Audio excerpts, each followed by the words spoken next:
Hello, everyone. This is Giacomo Beccari speaking, and welcome to the Hypatia Colloquium, to the new event of the Hypatia Colloquium. I guess, can you hear me, right? Can you give me, because I can't see myself, I guess all is fine. Yes, all is fine. Thank you. Thank you for the feedback. So just to very quickly, I want to welcome all of you to the new event and congratulate again to the early career scientists that are making this series possible. And in particular today, we have two excellent speakers again, and we are looking forward to hear from them. They will be properly introduced by the chair of the session, that are Michele and Dominica. They are a fellow and a student at ESO, a PhD student and a fellow at ESO. So, and again, I would like to thank the fellow and the student that are helping us in chairing and moderating the event. From a technical point of view, as usual, please be aware that the event is broadcasted on YouTube. So if you're uncomfortable with that, please ask you to please leave the meeting, and you can still follow the event fully on YouTube live, where people can also make questions using the live chat. We will pass the question to the speakers. At the same time, the people can make questions from the Zoom meeting after the talk is finished by raising the hand, or you can also type the question on the chat. With that, I think this is all. I will quickly let me go with the floor now to Dominica, Dominica, welcome and thank you very much. And please go ahead introducing the speaker of today. Thank you. Thank you very much, Giacomo. And welcome everyone to this today's Hypatia Colloquium. We will have today two amazing speakers, Patrick Barth from University of St. Andrews and Eleonora Fiorellino from Konkoly Observatory. Patrick, who will be first, is a PhD student at the University of St. Andrews. He did his master's as well as bachelor's at University of Heidelberg in Germany. His main interests cover planetary evolution and planetary atmospheres, with very interest on the TRAPPIST-1 system. And today he will tell us about the role of lightning for early life on Earth and exoplanets, and how to connect experiments with simulations. With that, Patrick, the floor is yours.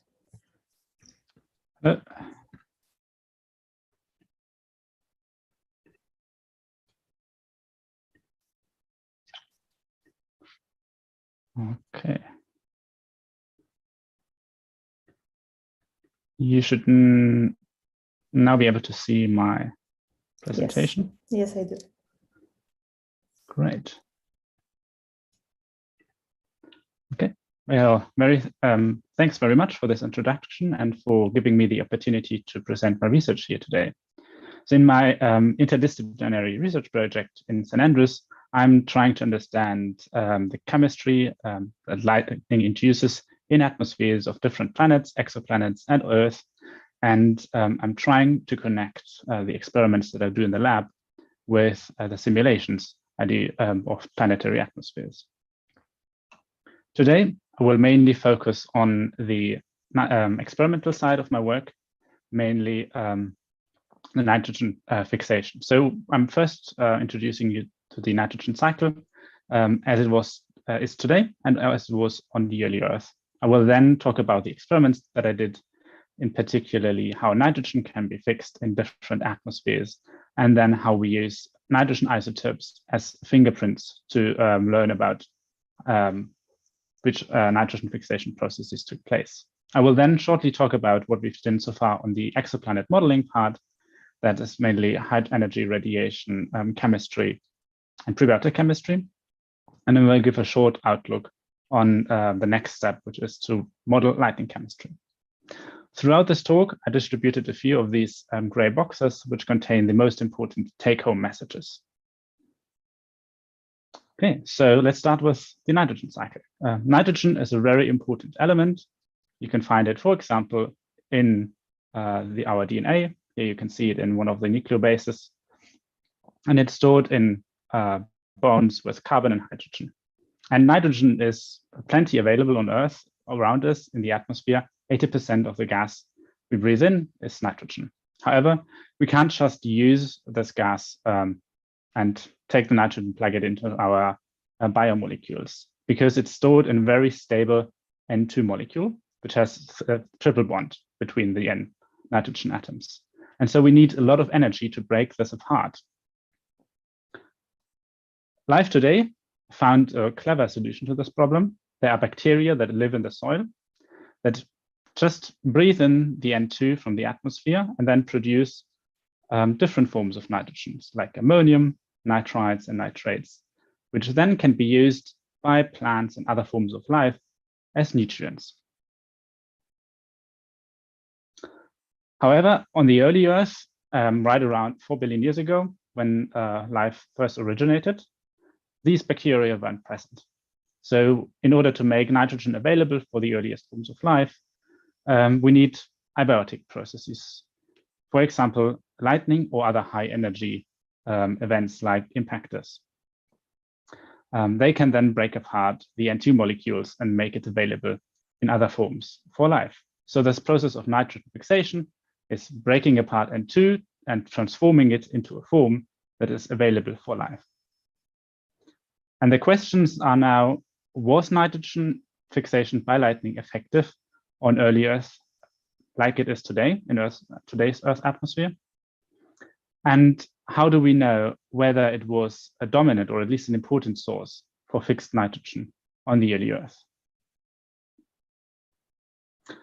When we talk about lightning in context with the origin of life, we need to talk about the Miller-Urey experiment, because that's the first experiment that proved that when you have a spark in an abiotic gas mixture, and in this case, it's a reducing atmosphere of methane, ammonia, and hydrogen, you can produce several different amino acids.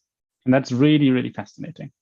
So in our laboratory here in St. Andrews, we conduct similar experiments where we insert a spark into varying gas mixtures.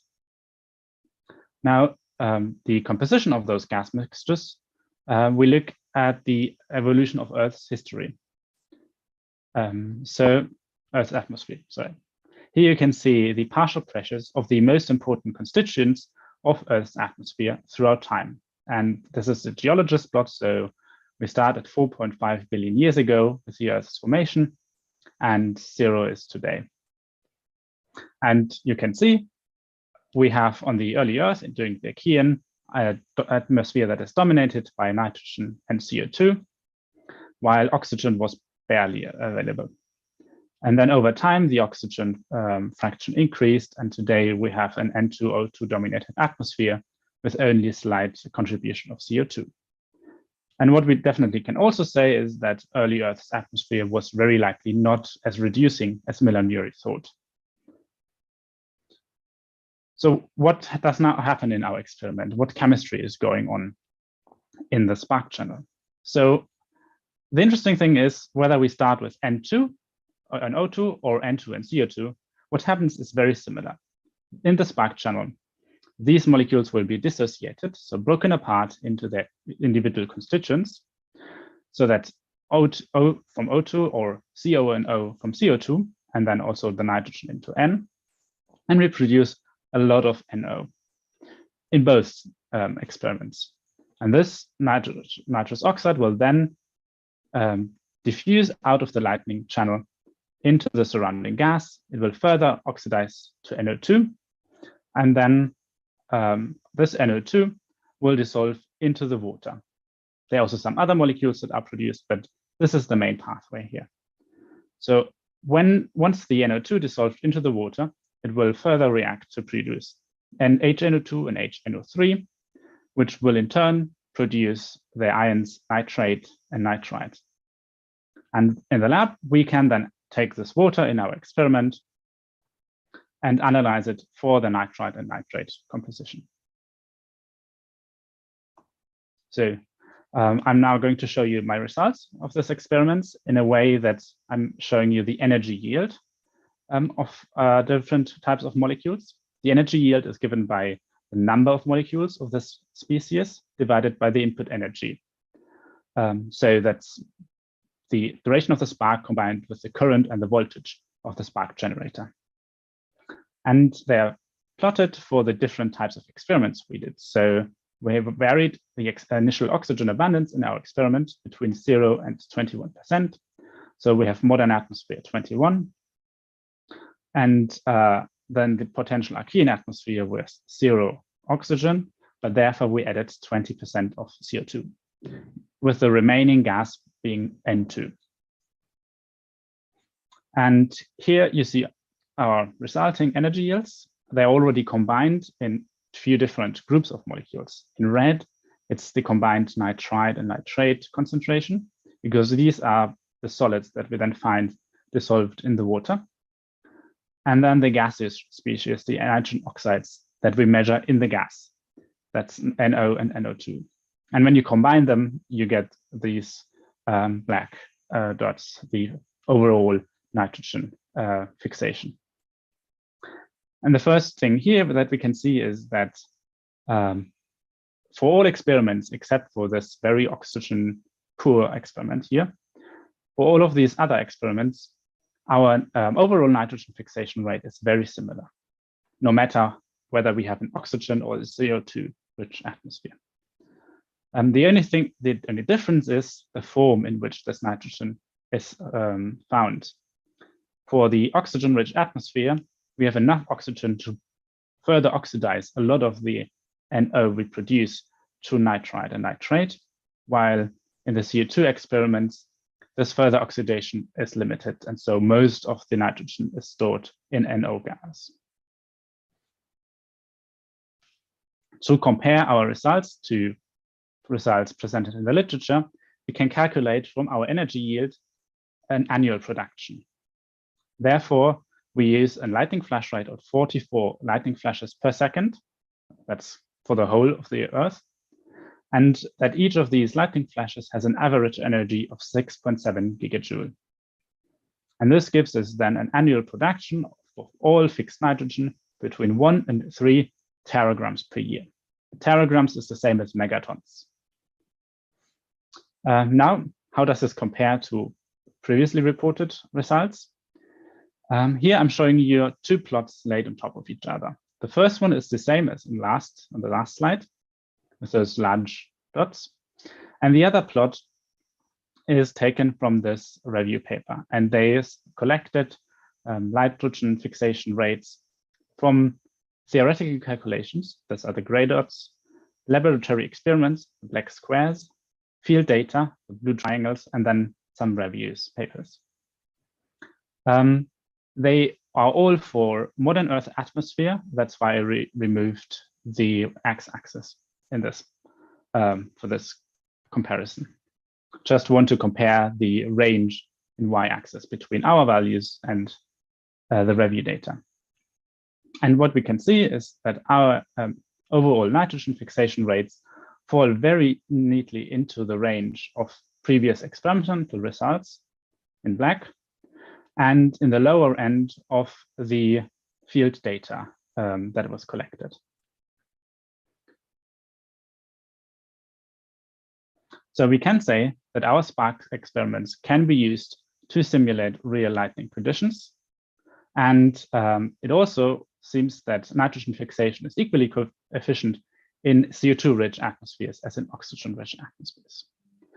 But how do we now know that the nitrogen that we find buried in some rocks was actually fixed by lightning in the first place? Therefore, we turn to the isotopes of nitrogen. There are plenty of nitrogen isotopes, but we look at the stable ones. So that's 14N and 15N.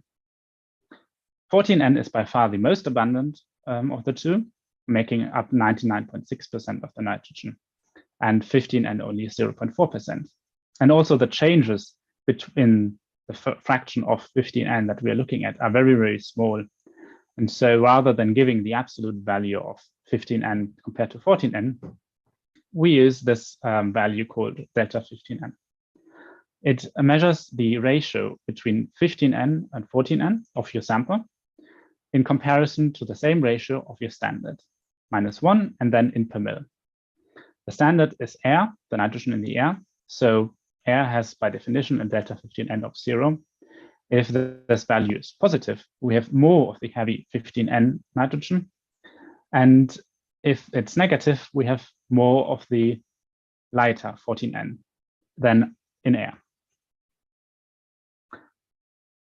Now we can go around the world and collect rock samples, measure the age of these rocks, and look at the nitrogen that's in there and measure its isotope ratios. And that's what loads of people have done. This is a compilation of a lot of data over the past decades. And on the y-axis, you have this delta 15 value in per mil, and then the age again on the x-axis.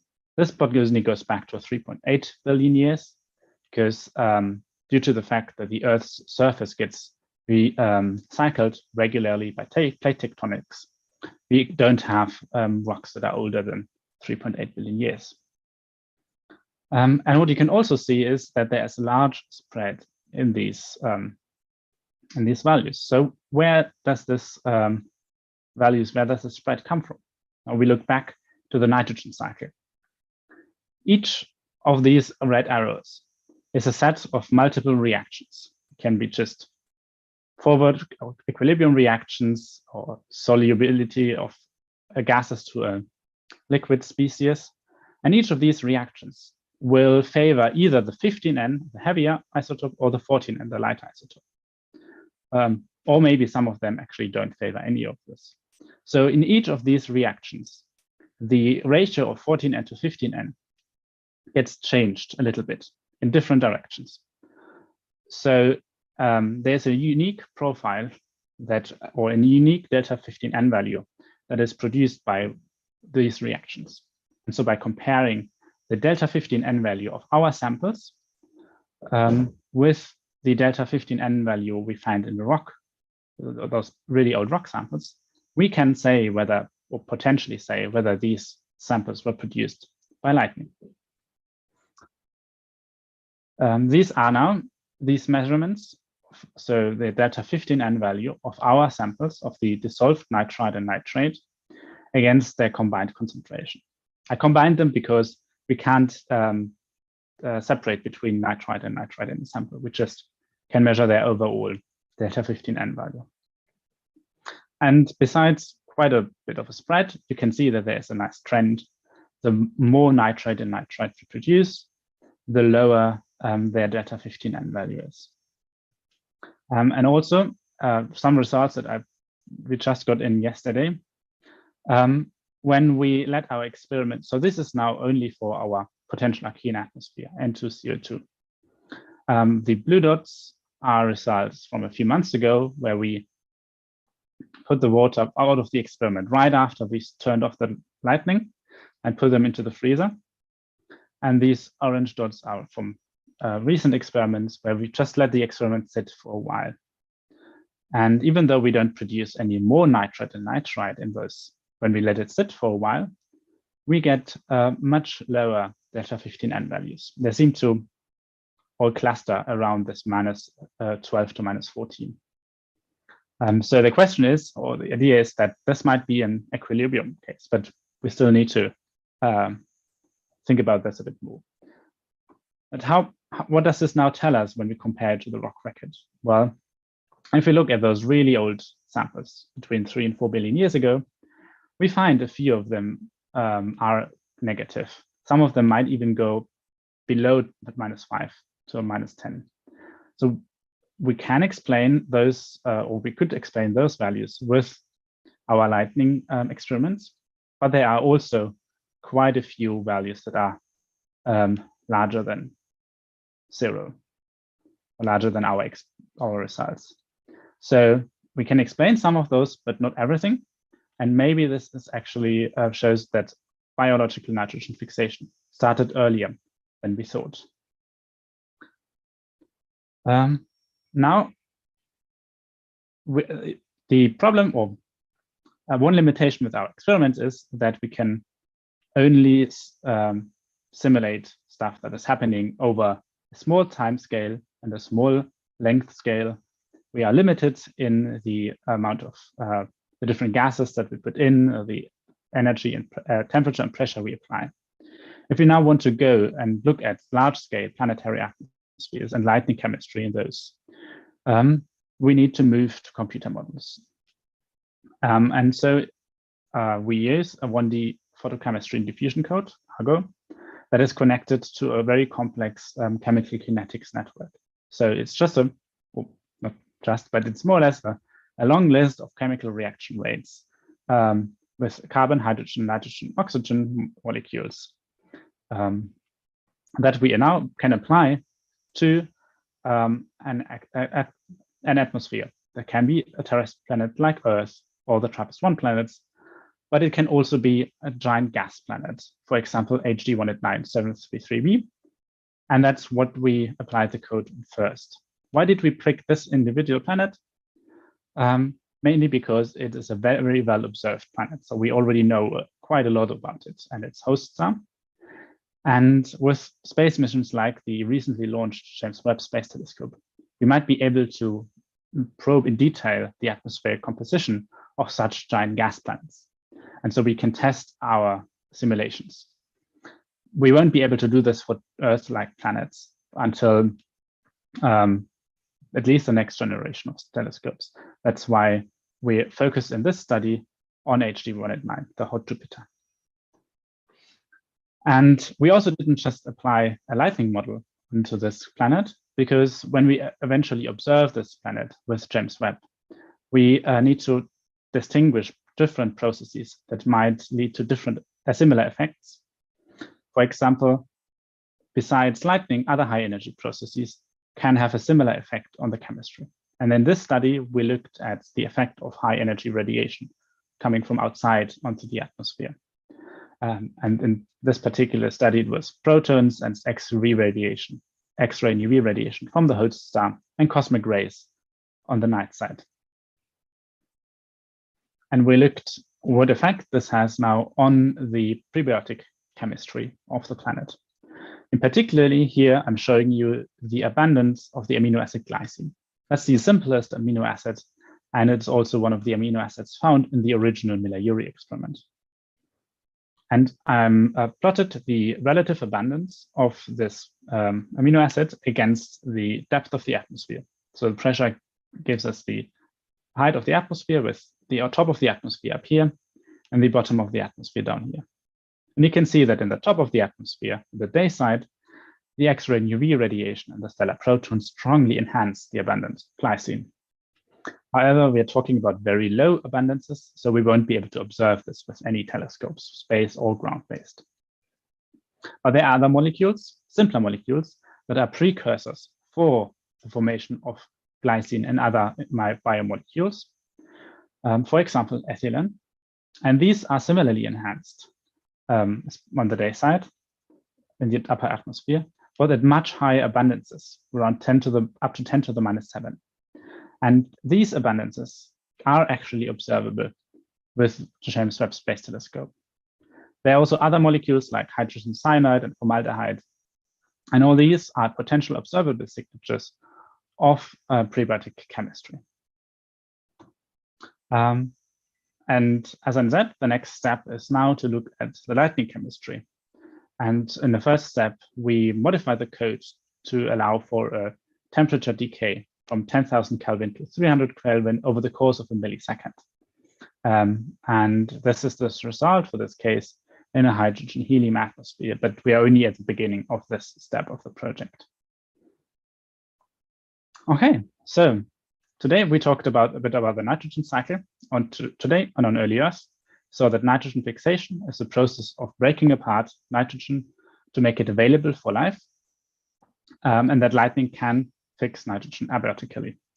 We also seen that early Earth's atmosphere was most likely a mixture of N2 and CO2. Then I talked a bit about my experiments.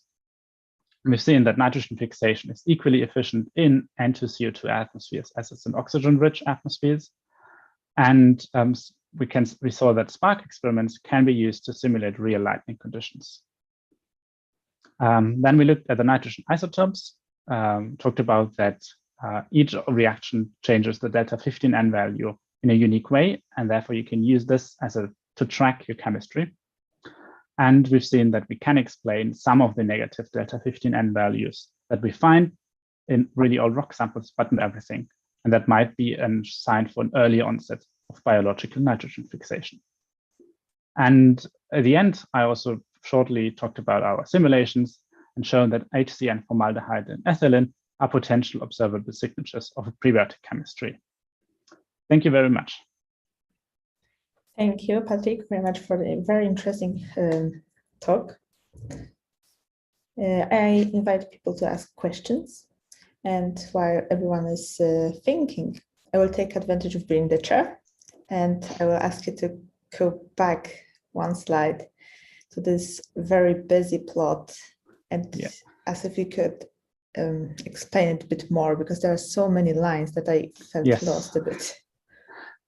So these are just the different species molecules we have in the atmosphere, because when we start with 10,000 Kelvin, everything is ionized. So we have H plus and electrons, so this black dashed line are electrons. And then while the atmosphere, the gas cools, we get atomic species. So that's an hydrogen, nitrogen, and so on, helium. And then eventually when the temperature falls even further, then we form hydrogen, like H2 and N2 and so on. Okay, great. And the time here is the time after lightning, or?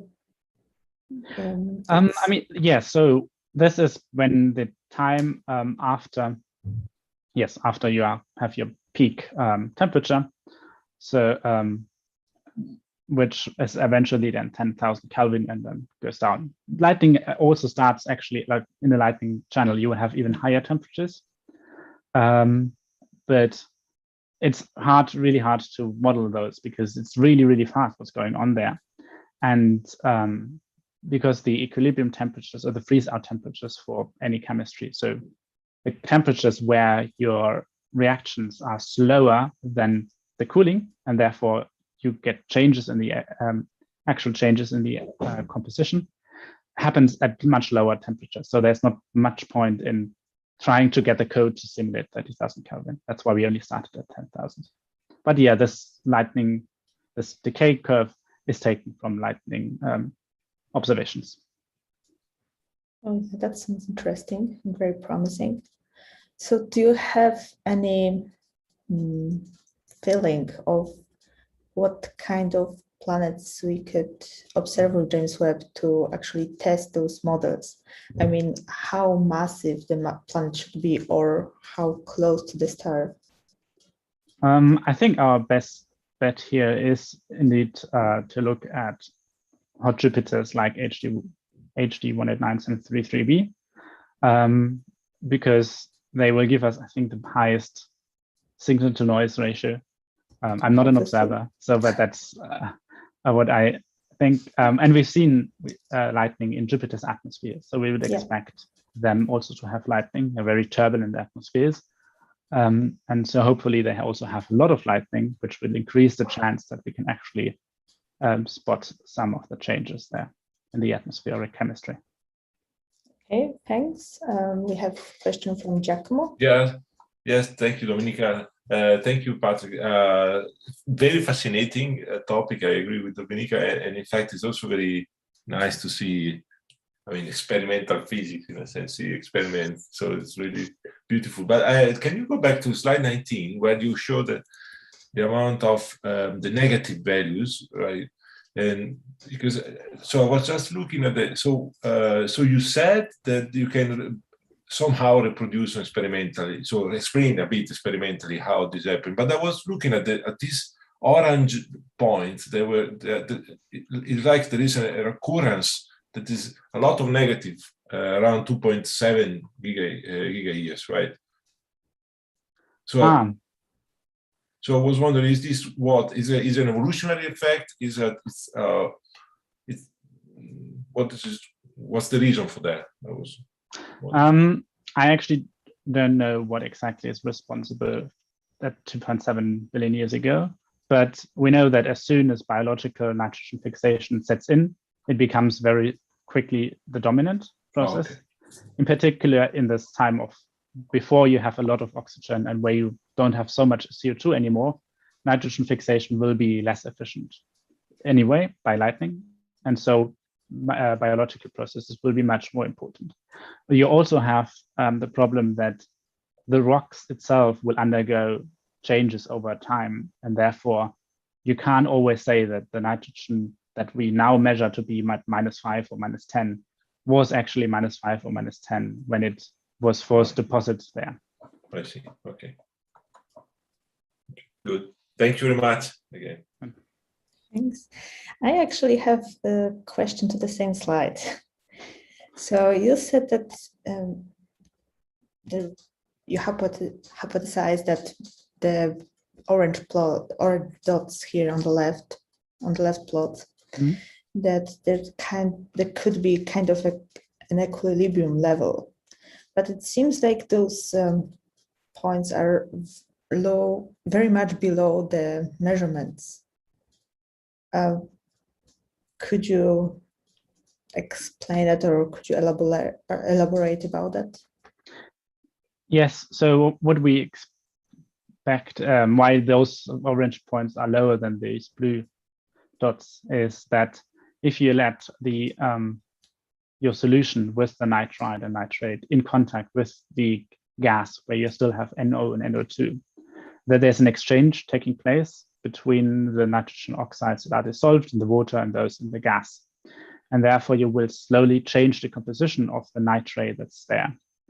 And while if we basically take them, separate them immediately, then you're stuck with how it was at the end of the experiment. And if you let them sit together, they can actually go to more negative values. And these values are for very different waiting times between 3 hours and overnight, but they still have the same value.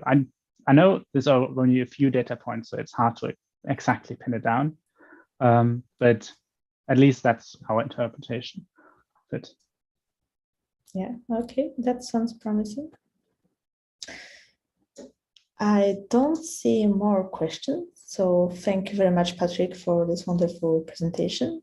And I hand over to Michele. Yes, thanks a lot, Patrick. We have Eleonora now, Eleonora Fiorellino. It's a great pleasure to introduce Eleonora, that I've been knowing for a long time, since we were both undergrad students at Sapienza University in Rome. Eleonora got her PhD in astronomy, astrophysics, and space science in Rome, where she worked at the ENOF Research Center. And also during her PhD, she was awarded an ESO studentship, and she spent quite some time here at ESO in Garking. Now Eleonora is a postdoc at Konkoly Observatory in Budapest, Hungary, where she works on star formation and structured accretion disks.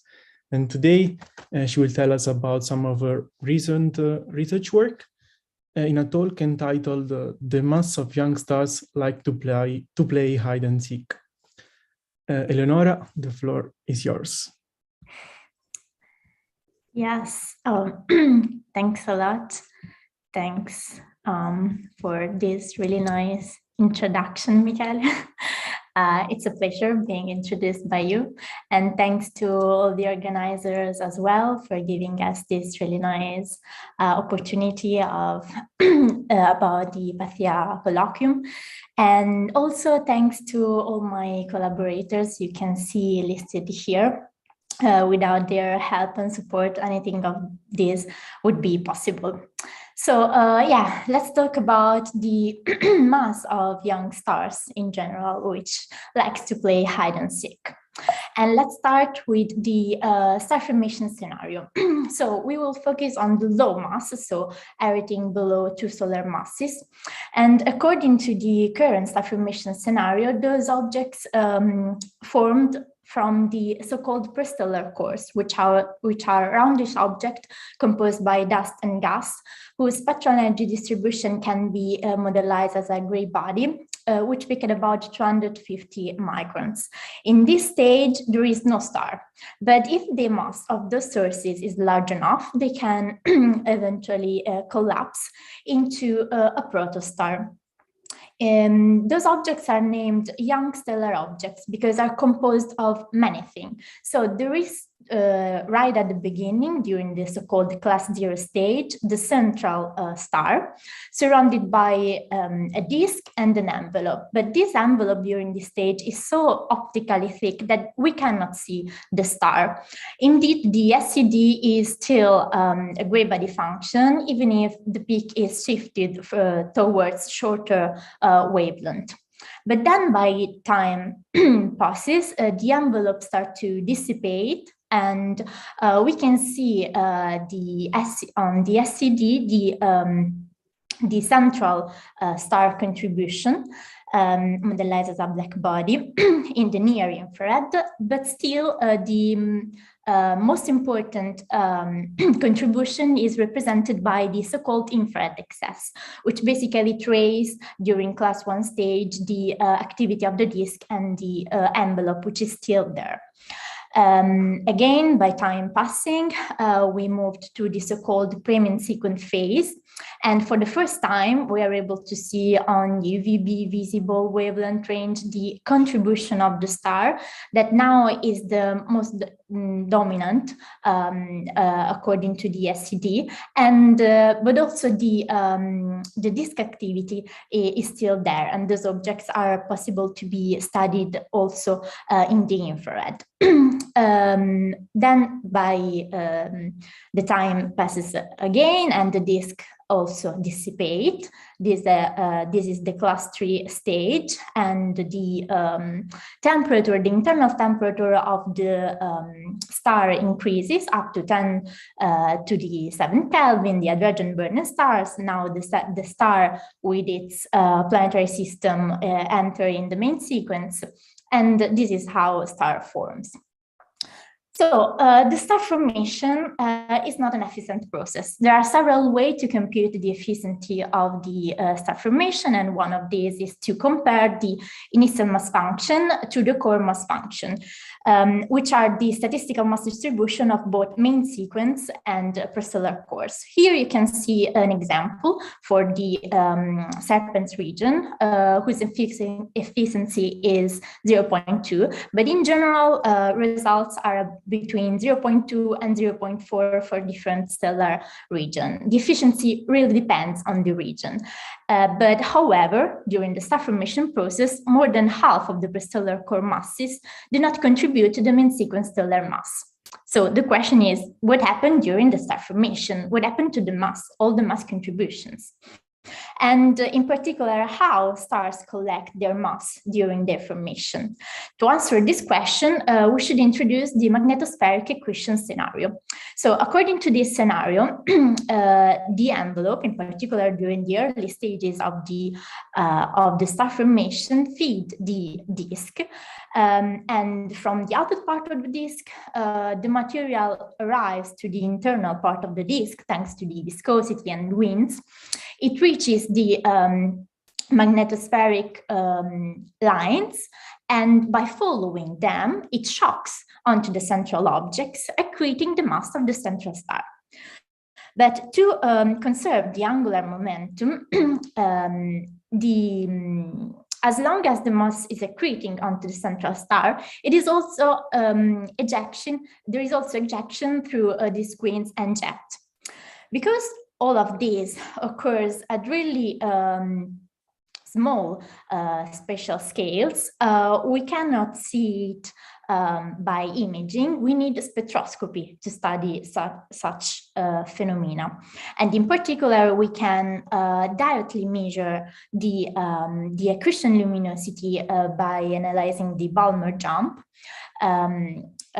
This can be possible only for class 2, because we are able to study those sources in the UVB and visible. But we can also trace accretion by the emission lines, which are also present in the infrared. And the brightest are the H1 lines as Paschen beta and bracket gamma in the near infrared. I would like to focus your attention on some concept that will be needed for the following discussion. And the first one is the veiling, which is defined as the ratio between the infrared flux and the stellar flux. So basically, this means that the higher is the veiling, and the most challenging is for us to see the photosphere, to study the photosphere, and therefore compute the stellar parameters. Then the other, maybe the most important parameter we are interested to is the mass accretion rate, which is a function of the accretion luminosity and the stellar parameters of the accreting star. And this is important because thanks to this parameter, we can study the interplay between the disk and the stellar mass. Then it's important to remind that viscosity and winds plays an important role in the physics which regulate the disk at those early stages. Okay, so let's start about the mass accretion rate.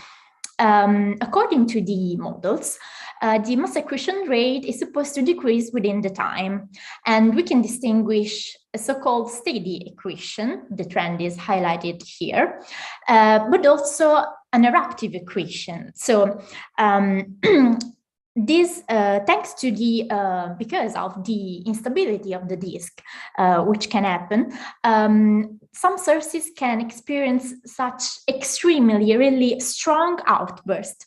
And depending on their evolutionary stage, we talk about few hours if they are during their protostellar phase, or XR if they are during their premin-sequent phase. In the following, we will focus our attention on class 1s and class 2. So the very first stage in which we can study the central object and the class 2 phase in which still the activity of the disk is really important. And for those sources, for those stages, we will compute the mass accretion rate. The accretion is really well known for class 2. There is a lot of literature, and here you can see an example of three star-forming regions, Lupus, Chameleon, and Upper Scorpius, and which show the mass accretion rate as a function of the stellar mass. And the values get from here are in agreement with what expected from the models. But then what we wanted to do was to see whether for younger star-forming clouds, class 2 mass accretion rate were larger as expected. So we studied NGC 1333, an extremely young cluster, younger than 1 mega here, according to the literature. And here you can see that if we look at the same stellar mass, actually the NGC 1333 show larger accretion rate with respect Chameleon and Lupus samples, which are older, about 1 or 2 mega years. Then we say, okay, but what about the previous stage, the class 1? And we try to estimate mass accretion rate for class 1 stage. Now, as I said before, it's really challenging to compute the mass accretion rate for such objects. And we were able to perform the first survey of class 1s, of the mass accretion rate of class 1s by doing some assumption and by using a self-consistent method, which is based on this. First, the accretion, on class 2's objects, it is possible to find empirical relation between the accretion luminosity directly measured from the Balmer jump and accretion traces in the near infrared. And we are assuming that the relationship founded for class 2 are still valid for class 1s. Then we say that the bolometric luminosity, so the overall luminosity of the young stars, is the direct sum of the accretion and stellar luminosity. Then the bolometric magnitude can be computed in this way, in which the veiling plays an important role. And then we don't know the age of those objects. but according to the scenario, we think that they lays between the birth line and 1 mega here old tracks. So by doing all of these and by estimating the veiling, we were able to compute the mass accretion rate. And the fact that the age ranges between the birth line and 1 mega here is basically the reason why you see the values as bars and not just point with their error bars. However, with all the assumption and a lot of work, we were able to say that the mass accretion rate of class 1s is larger than class 2, at least for NGC 1333. And also that the higher veiled sources show larger mass accretion rate with respect to the low veiled ones. Looking at the numbers, then we also see that those are in agreement with what expected, even if still we don't reach so high value up to 10 to the minus 5 stellar masses per year. However, we are trying to do more. We are trying to compute the mass accretion rate for more class 1s. And we had a look into the literature, and we found that actually for 50 out of 110 class 1 already observed by Konkoly and Green, we are able to apply the same method, analysis method, and we obtained those results. Still, you can see the difference between 1 mega here at birth line age, and also in blue there are the most veiled sources, in red the low veiled sources. However, also for those class 1s, it seems that the mass accretion rate is in agreement with what we found for NGC 1333 and larger than class 2 in general. Somehow we reached, at least for few sources, some really high value, but still, while NGC 1333 was a complete sample, this is not a complete sample in a way, because those class 1s are just class 1s that we found in different regions within 500 parsec, and there is a bias on the veiling. So this is something we should take into account. Now we want to focus our attention on the disk mass, and once we manage to compute the mass accretion rate and the stellar mass, we want to see what is the relation with the disk mass of the young stars. So still for class 1 objects, we compare the stellar masses to the disk masses that we were able to compute thanks to ALMA observations, and we see a nice evolutionary path. So the younger objects lays on the right and the more evolved ones on the left. But most importantly, we see that the majority of class 1s lays on this region on the right of the so-called instability threshold, for which the ratio between the stellar and disk mass is 0.1. So basically, what does this mean? This means that the disk of young stars, which lie on this light blue region, can experience such strong eruptive accretion outbursts. Indeed, you can see that the majority of viewers plotted as stars are here. Then we've done something that was never done before. So we plotted the mass accretion versus the disk mass for the first time for class 1s. And we find a really nice evolutionary trend. And we try to do something more extreme, I'd say. We try to compare our results with models, in particular with models by Tabon et al. 2021, which take into account the viscosity, the wind and the Okay, so let's do it this way.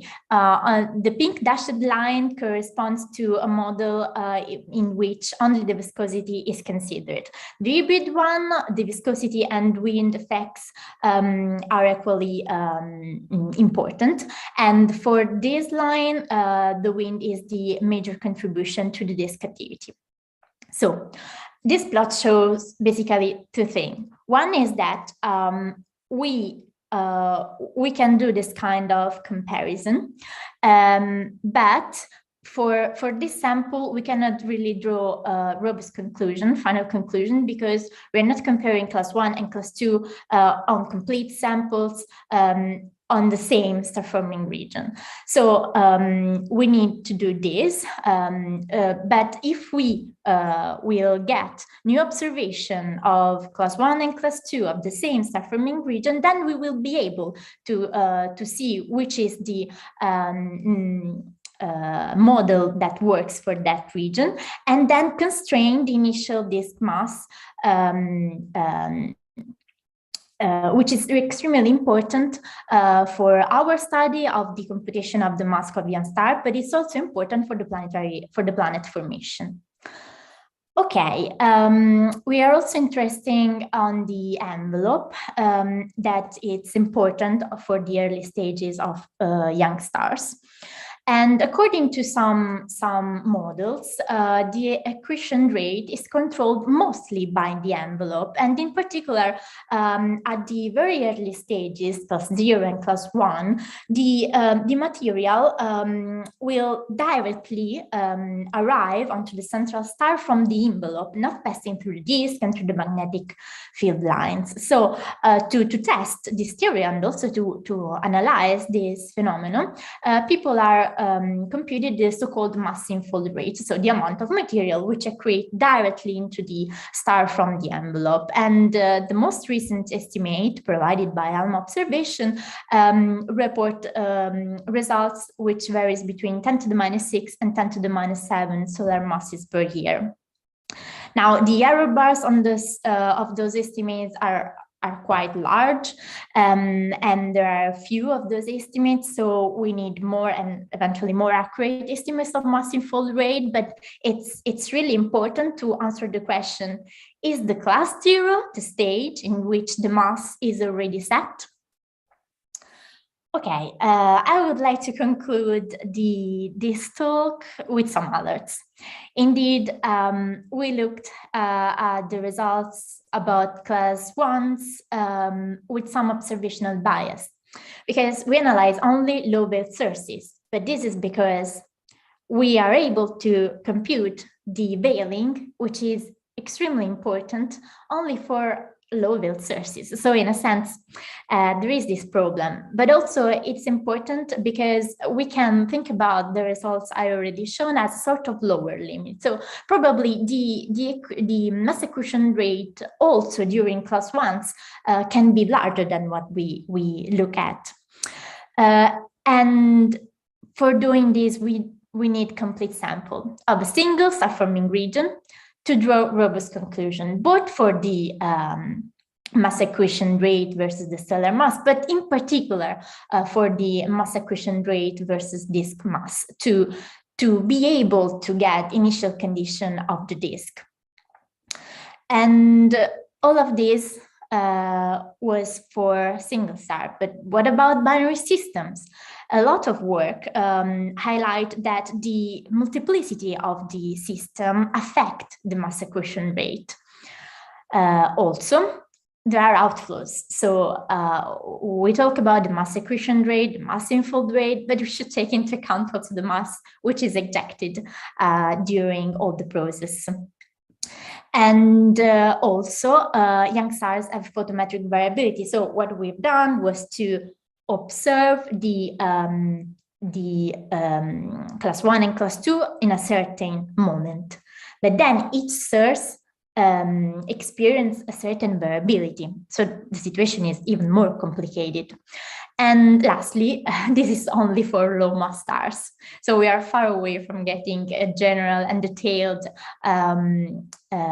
star formation theory, but still, even with all these alerts, we are able to take some take-home messages, which are basically that the mass accretion rates we observe are larger for younger sources. And this is true within class 2 at different age, and also between class 1 and class 2.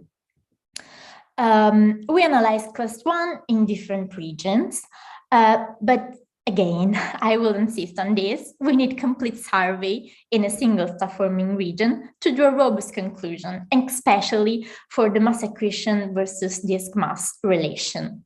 So there is really a lot of work to do. Study more accurate estimate of the mass accretion rate and mass infold rate during not only class 1, but eventually on class 0. Take into account also outflows and eruptive outbursts, study those objects and the mass ejection rate, and also data analysis on binary and in general multiple system, which are about half of the stellar system. And this can be done in the future, also in the next future, maybe already now, thanks to the new facilities and in particular to the Ulysses Odisseo Penelope consortium, and also thanks to future JWST observation. I will thank you with this. Thanks a lot, Eleonora. Perfectly in time. Very, very interesting. So do you have any questions both on Zoom or YouTube? For the Zoom attendees, just raise your hand, or for you people watching the talk on YouTube, you can type the questions on the chat. And okay, Giacomo has a question. Giacomo. Yeah, ciao Eleonora, nice to see you, and thanks for the talk. I was wondering if certainly the determining the mass accretion for class 1, it's a big challenge, and I was given the variability, the outburst nature of the as you show us in the plot, that is this outburst variation. So I was wondering, how do you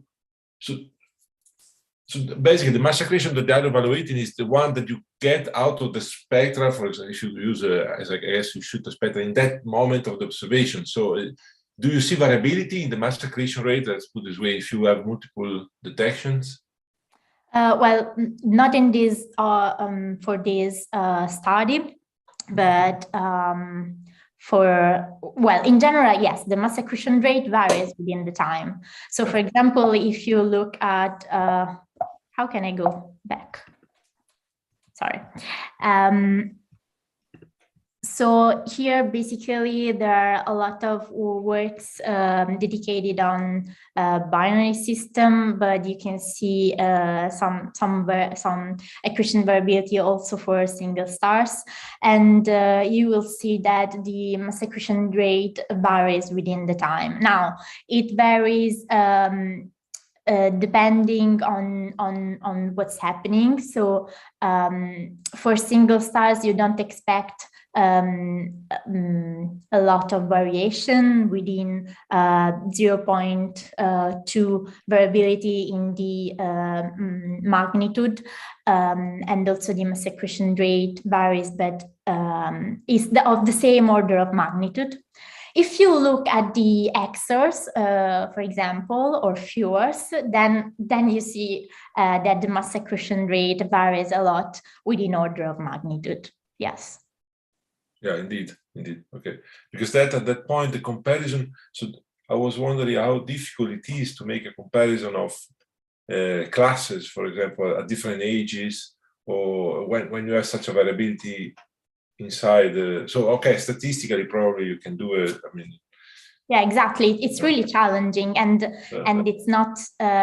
So that's the reason why those kind of statistical study are extremely important, but still also dedicated study to a certain system or a certain star are also important, because in this way you can focus on the variability, and maybe by having, I don't know, 20, 30 dedicated studies to the variability of some source, then you can interfere somehow the typical variation on the mass accretion rate, and say, okay, the statistical trend is like this, so we are certain within this uncertainty that what we are looking at is this, or etc.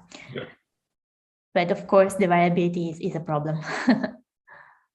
Okay, thank you very much. Thanks, Giacomo. I actually have a question, and I apologize in advance if it's actually a naive question, but regarding the using ALMA to get the disk mass, Yeah. right? Okay, are you really able to get the old mass, or with ALMA you're only sensible to some very specific gas conditions, gas phase in the disk, or how does it work? Okay. So also compute the disk mass. It's quite hard, but thanks to the high resolution of ALMA, we're quite sure that we are looking only at the disk and not, for example, at the contamination of the envelope. Of course, there is some uncertainty, but still, the estimate of the disk mass that we are having thanks to ALMA resolution are more reliable than with previous instrumentation. Now here, regarding the disk mass, the problem, I'd say, is not the resolution, is the assumption that you get on the gas to dust ratio.